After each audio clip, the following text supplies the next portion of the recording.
සුබ දවසක් ඔයාලට. ඔයාලා සාමාන්‍යයෙන් හකුරු දාලා හදන වටලප්පම් ඕන තරම් කාලා ඇති. හැබැයි කටේ දිය වෙලා යන නියම චොක්ලට් රසත් එක්ක මේ වගේ ඇතුලේ ලස්සන සිදුරු හැදුණු සුපිරි චොක්ලට් වටලප්පමක් කාලා තියනවාද? මේ බලන්න සාමාන්‍ය වටලප්පමකටත් වඩා ලස්සනක් වගේම දැක්කහම කටට කෙලවුණන සුවඳක් මේකේ තියෙනවා. මේකේ තියෙන විශේෂම දේ තමයි සාම්ප්‍රදායික වටලප්පමක තියෙන සුවඳ පෙනුම එක්ක චොක්ලට් රසත් එකතු වුණාම හරිම රසයි මේක. ඉතින් ගෙදර පොඩි අය වගේම චොක්ලට් වලට ආස හැමෝම ආයෙ ඉල්ලලා කන සුපිරිම ඩෙසර්ට් එකක් තමයි මේක.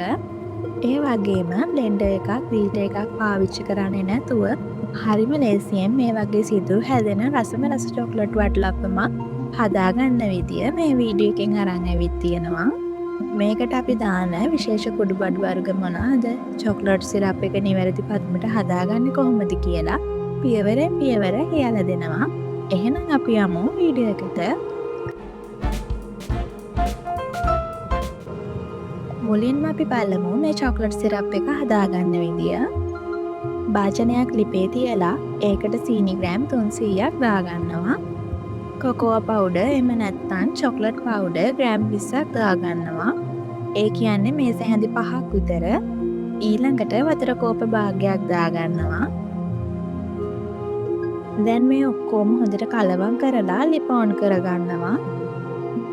දැන් අපි මේ සිරප් එක ටිකක් උකු වෙනකම් මේ වගේ කලවම් කරගන්න ඕන. මේ චොක්ලට් සිරප් එක හදනකොට හරිම සුවඳයි. ඒ වගේම මේක හරිම රසයි.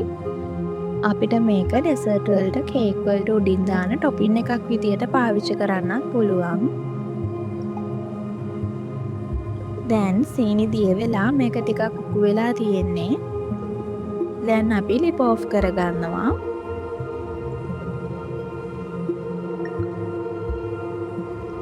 මේක මෙන්න මේ වගේ පොඩ්ඩක් කැරෙන ගතියක් එනවා. ඒ ගානට අපි මේ සිරප් එක එහෙම නැත්නම් මේ පැණි එක හදාගන්න ඕන. දැන් ලිප ඔෆ් කරාට පස්සේ එන සල්ලටයක් කලල එකතු කරගන්නවා. මේ තියෙන්නේ සාදික ගෙඩියක් අරගෙන මේ වගේ පොඩ්ඩක් විතර ග්‍රේට් කරගන්නවා.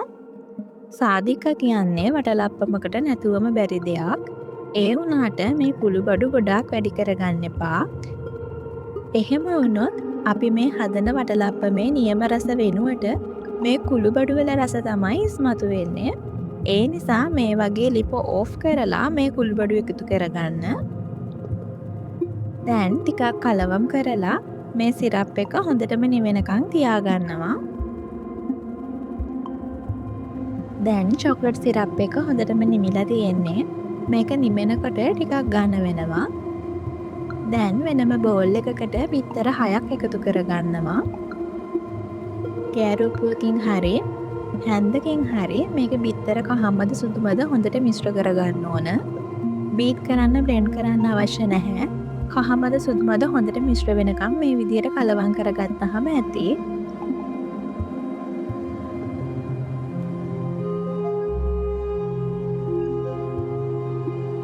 දැන් උකු පොල් කිරි කෝප් එකමාරක් දාගන්නවා.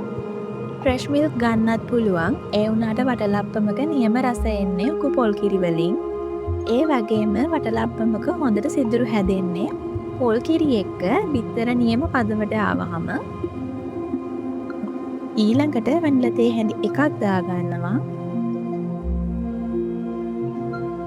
දැන් මේ ඔක්කොම හොඳින් කලවම් කරගන්නවා.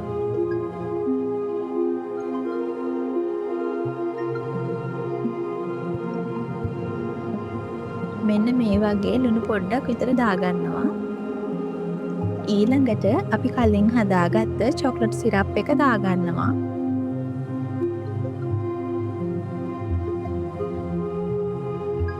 දැන් නැවතත් මේ ඔක්කොම හොඳින් කලවම් කරගන්නවා. ඔයාලා මේකේ ප්‍රමාණය වැඩි කරගන්න කියලා ෆ්‍රෙෂ් මිල්ක් හරි පොල් කිරි හරි ගොඩාක් වැඩි කරගන්න එපා.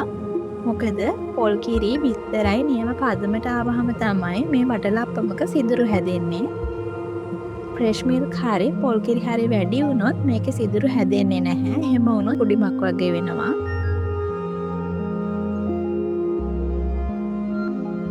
දැන් වටලප්පම ස්ටීම් කරගන්න භාජනයේ බටර් ටිකක් ගාලා අපි හදාගත්ත මිශ්‍රණය පෙරලා දාගන්නවා.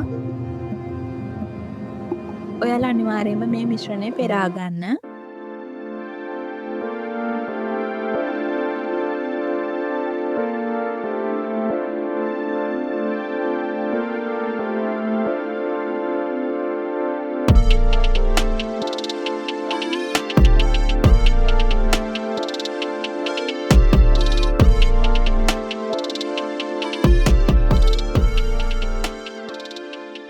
දැන් මේ වගේ ඇලුමිනියම් ෆොයිල් එකකින් ආවරණය කරගන්නවා. නැත්නම් ස්ටීම් කරද්දි ජල වාෂ්ප මේක ඇතුළට වැටෙන්න පුළුවන්. දැන් අපි මේක ස්ටීම් කරගන්නවා.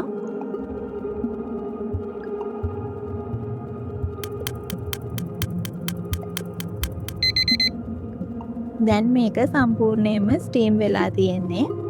මේ මතු පිට අමු ගතිය නැති වෙනකන් මේක ස්ටීම් කරගන්න ඕන. දැන් ලිපෙන් අයින් කරගන්නවා. ඔයාලා මීට වඩා පළල ට්‍රේ එකක මේක ස්ටීම් කරගන්නවා නම් විනාඩි 40ක් 45ක් වගේ යද්දි මේක ස්ටීම් වෙනවා.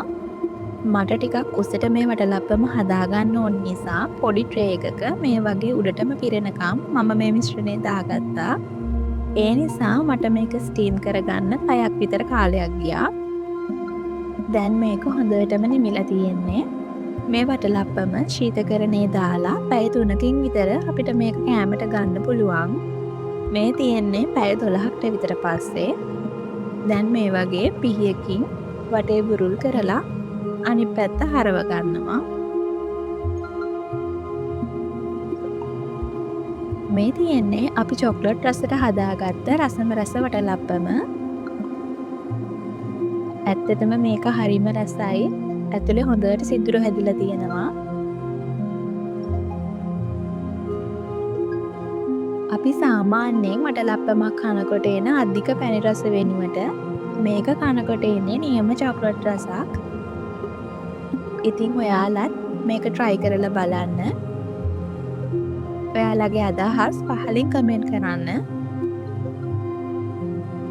තවත් මේ වගේ රසවත් වීඩියෝ එකකින් හමු වෙනකන් හැමෝටම සුබ දවසක්.